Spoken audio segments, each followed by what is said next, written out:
Okay, so, all right, cool. So tell me your name again. My name is Arisha Smolarski, AURISHA SMOLARSKI. Cool. And you're with the Bicycle, or you were with the Bicycle Kitchen, one of the founding members? Well, I've been with the Bicycle Kitchen. I was probably one of the OG members. There were a few group of guys that started it, and I was probably like into the early second wave. Especially when Bicycle Bitchin' started. Oh, right. And got involved in that. And my boyfriend, then now husband, started the Earn a Bike program. So he was more, cool. and I became more involved as the kitchen itself started developing into more of an entity that was developing to start including more women and start including different kinds of riders, because it just started off with like Jimmy and Zama and Ben Guzman and Adon. And their friends, and yeah, like just them sort of in a kitchen in the Eco Village where I live now, and they just got together, eating pizza and eating bikes together, and then it started growing from there. Yeah. And then I actually organized. And when was that? When did it start? 2001, I think.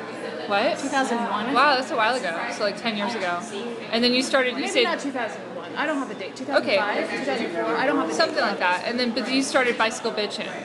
I was really good friends with the gals who really started it, but I was like definitely one of the first few gals who were working there. Oh, cool. So tell us about Bicycle Bitchin'. The Bicycle Bitchin' is a place that is open for women and trans, and because the reason why I started was because a lot of women didn't feel empowered, because the Bicycle Kitchen, when you go in there, sometimes it's a little bit daunting because there are all these guys working, and it's like if you don't really know how to work your bike, or we were hearing that there was an intimidation factor going, or there was a disempowerment happening, and so the idea behind Bicycle Bitchin', which actually Kelly Martin started with a girl named Kim Jensen and Mabel, who are part of the kitchen still.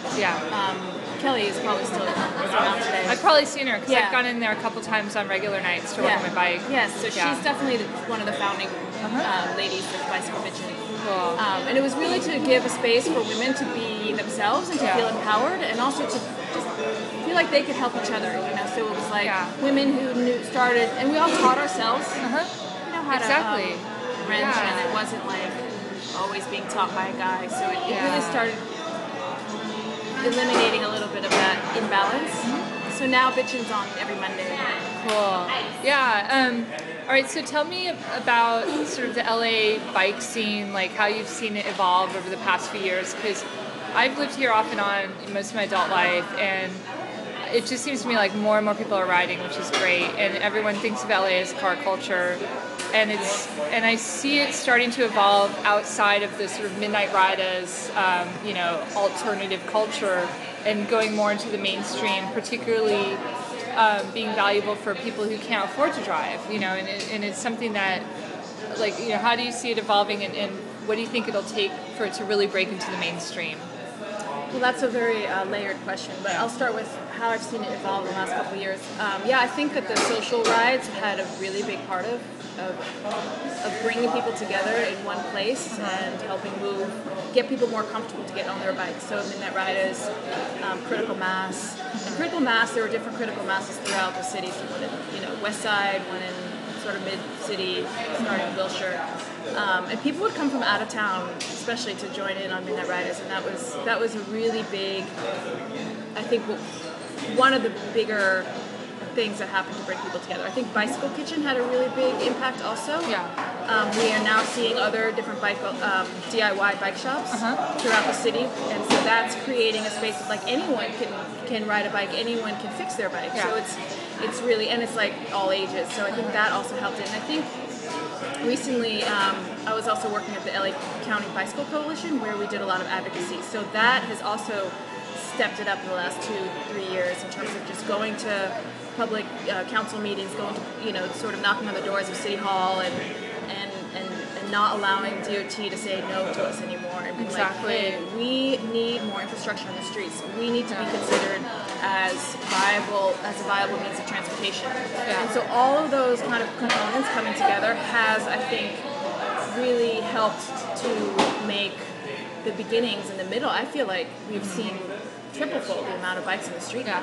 Plus, Via de Goza's crash certainly helped infrastructure decisions. Absolutely. Yeah. Yeah. Well, that helped get the mayor on board of Exactly. saying, yes, I think bikes are for real. It's not just child's play. And I think that was a turning point in terms of his support. Yeah, his very visible support. It was difficult. Exactly. Yeah, that was well before CicLAvia, like, because he's been really strong behind CicLAvia, right? He was always supportive of CicLAvia. Yeah. But whose idea was it? Like, did somebody kind of say, "Hey, we should do this"? CicLAvia? Yeah. I mean, I know it started in Colombia, but so this is the way I remember it happening.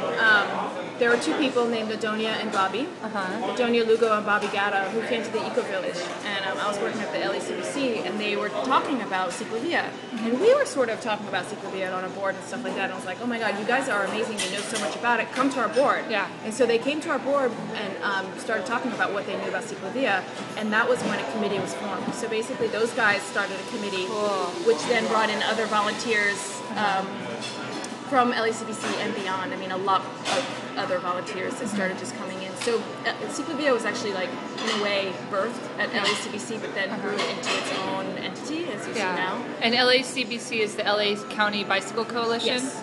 In county or city? LA County Bicycle Coalition. Awesome. So even if I live in Palmdale, I could be a member. Yeah, if you're in the county, you could be a member, totally. That's awesome. Yeah. Which I don't. I live downtown. But yeah, it's like which is where our offices are. Exactly. I don't work there anymore. Nice. I still feel I'm a member. So.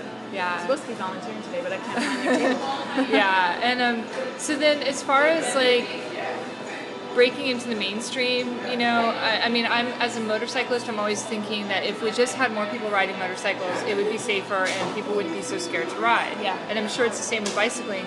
A lot of people look at it and go, oh, that's dangerous, it's scary, but if more people did it, then it would be safer, you know? Like any European city, exactly. That's why it's safer there. I think there's a combination of factors. Yes, strength in numbers, safer in numbers, also infrastructure. Because infrastructure, what it does is it tells all the drivers, it says bikes are supposed to be here, bikes belong here. So it's not only do drivers see a bike and like, oh, I need to give it space, being a male or female, who knows, but they see a bike lane, or they see a Sharrows, or they see a bike boulevard, and they're like, this is a space that's dedicated for bikes. I need to be aware that a bicyclist might be there. So that, I think, empowers cyclists just to know that they belong in the streets. Yeah, totally. I think education is a really huge part of it as well.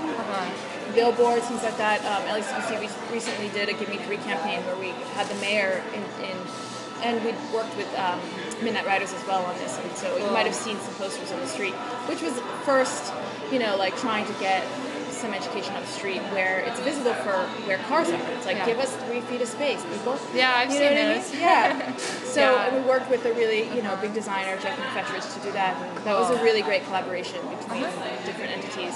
And so it's like things like that, more education, more infrastructure, more people, more support from the leadership, political and bureaucrats.